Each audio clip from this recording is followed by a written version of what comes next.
بسم الله الرحمن الرحيم. أعزائي المشاهدين، أهلا بكم في حلقة جديدة.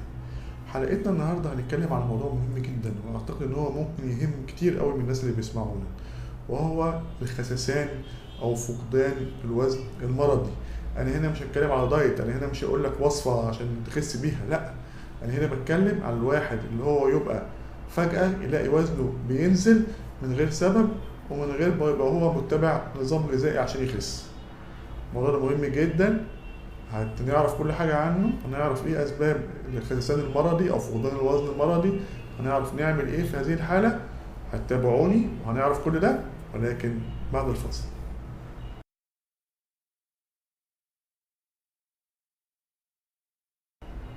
اول حاجة لازم نعرف الاول ايه مفهوم الخسسان المرضي او فقدان الوزن المرضي. ما مش كل واحد نزل نص كيلو هنقول عليه ده فقدان وزن مرضي، لا، ده ليه تعريف.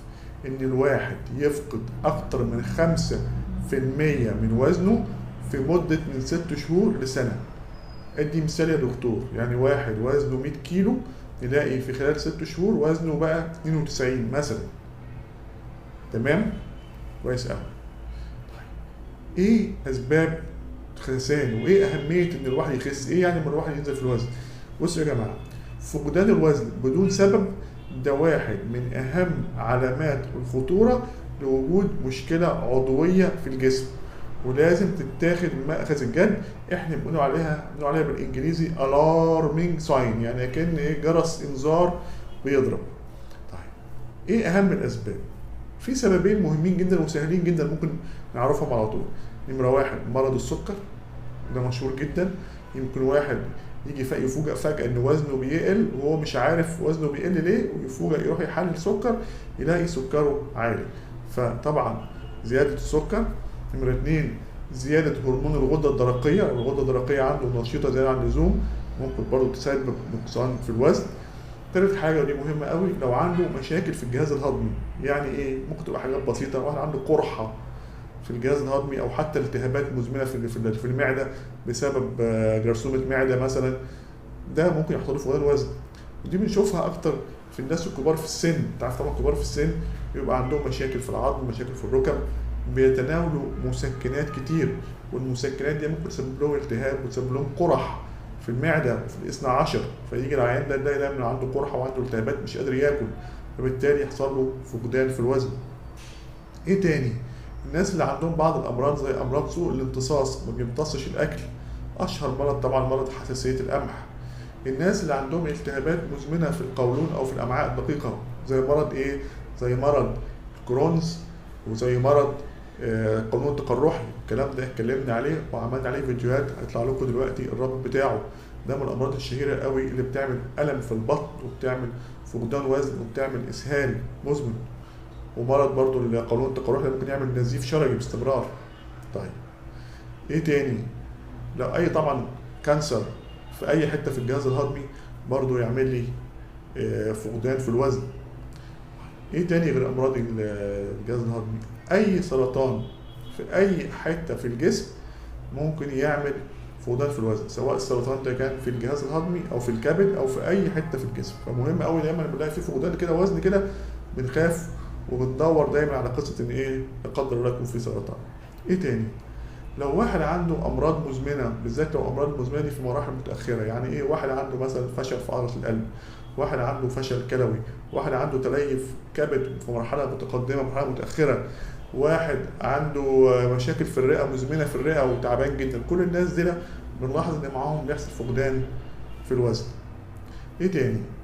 بص في الادويه بتاعتك ممكن تبقى سبب في فقدان الوزن بتاعك، زي بعض الادويه المشهوره قوي، ادويه السكر بالذات الميتفورمين اللي هو السيلوفاش، نفس بعض الادويه بتاعت الصرع، ادويه الاكتئاب. كل الادويه دي ممكن تعمل فقدان في الوزن. برضو الناس اللي عندهم نقص في الغده الدرقيه وبياخدوا هرمون الثايروكسين، لو اخدته بجرعه زياده ممكن يسبب لك نقص في الوزن. بعض الامراض العصبيه، حقيقه بعض الامراض العصبيه ممكن تسبب كده، واشهرها الستروك اللي هي الجلطه الدماغيه.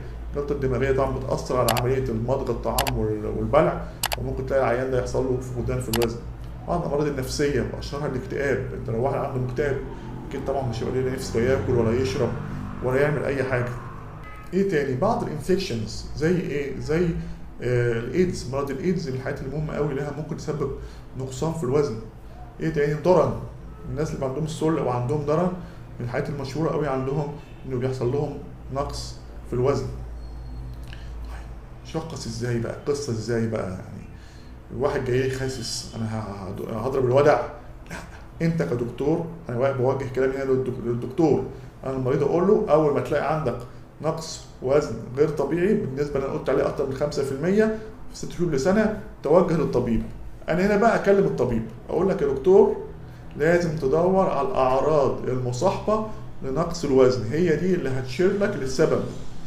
بمعنى الاصح كده بالبلدي، لو واحد مثلا عنده زياده في هرمون الغده الدرقيه هتلاقي ايه؟ ضربات قلبه سريعه، هتلاقي ايده فيها رعشه، هتلاقيه عصبي باستمرار، هتلاقيه مش طايق الحر. مثلا لو لقينا واحد مثلا عنده مشاكل في السكر، ممكن تلاقي عنده ايه؟ بيخش الحمام يتبول كتير، يشرب كتير، بياكل كتير ويخس. ومش لازم على فكره، يعني في بعض الناس مثلا المرضى يجي لي العياده اقول له عندك سكر؟ يقول لا ما عنديش. قلت له انت مش عارفك حللت؟ يقول لا ما حللتش بس انا ما عنديش سكر.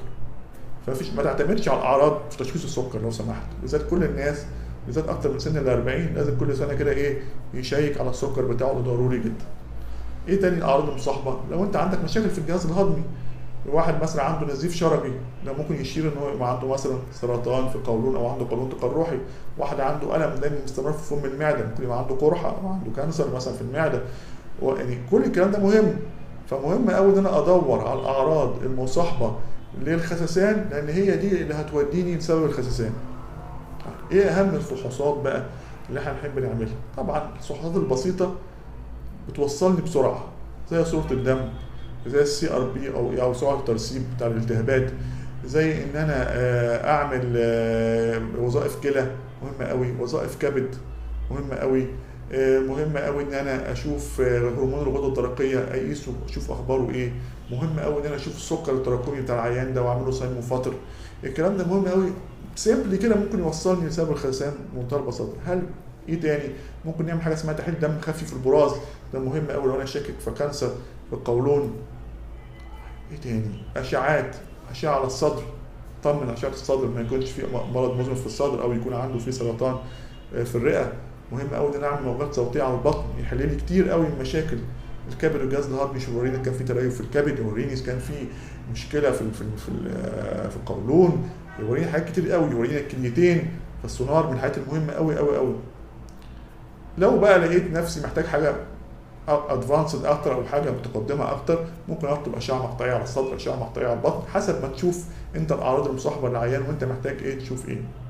هل المناظير ليها دور في تشخيص الحاله؟ يقول لك اه، لو وصلت لمرحله انت ما انتش لاقي سبب، او ان لقيت الانفستيجيشن او لقيت التحاليل بتقول لك انت محتاج تعمل منظار. يعني زي ايه مثلا؟ راجل بيشتكي في مشاكل في المعده، هتحتاج تعمل منظار معده. واحد بيشتكي مشاكل في القولون، عنده امساك من فتره حديثه او عنده نزيف شرجي، لازم يعمل منظار قولون.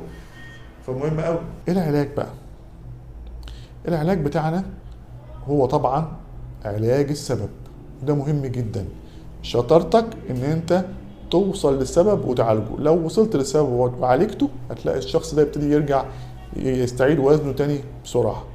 من الحاجات برضو المهمه قوي ودايما بنغفل عنها كاطباء الحقيقه، ان المريض اللي عنده سرطان زي ما مهم انه يروح يتعالج مع دكتور الاورام وياخد العلاج الكيماوي بتاعه او يعمل الجراحه، مهم قوي انه في الفتره دي يتابع مع دكتور تغذيه.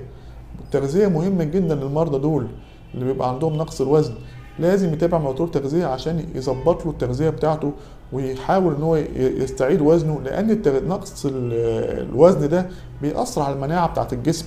فمهم قوي قوي قوي ان احنا نظبط التغذيه بتاعه المريض هاند ان هاند في نفس الوقت اللي احنا بناخد فيه العلاج بتاعه لسبب نقصان الوزن ده.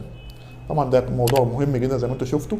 اتمنى طبعا لو عجبكم الفيديو ده بتعملوا لايك، يعني طبعا لما بتعمل لايك بتدي اشاره لمحركات اليوتيوب ان الفيديو ده مهم ولازم ان هم ينشروه للناس وينشروا المعلومه ديت.